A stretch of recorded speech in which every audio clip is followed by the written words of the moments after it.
Yeah, that's right. Let's face it, sticker shock. And that led to public complaints and now political outrage. But will anything change?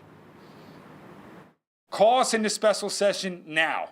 This is an emergency. Legislature's coming into session in 6 months. Here's why your electric bill is so high. The standard service rate that you pay per kilowatt hour for the amount of electricity you use gets adjusted twice per year. In July, that rate went down.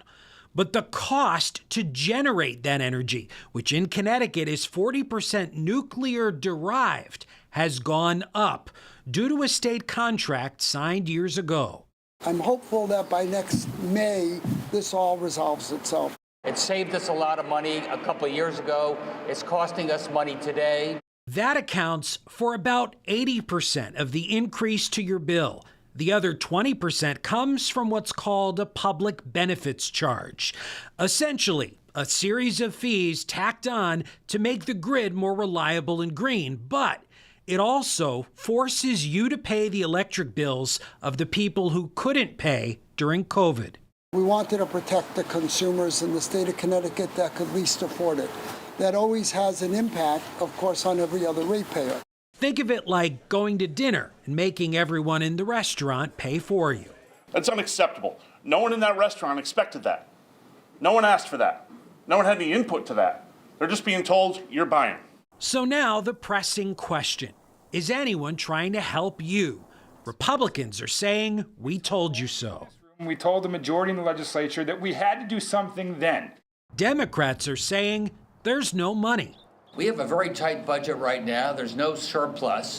Both sides are saying the state should have used leftover COVID recovery funds 6 months ago to offset the increase. I'm afraid we subsidized it. With Republicans calling on Democrats to dip into the budget surplus. If all of that money is not going to work for the Connecticut residents and is only going to work for government, then there's a problem.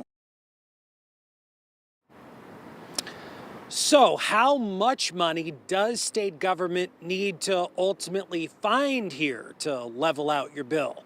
The answer to that, $200 million, and even that is only a short-term fix.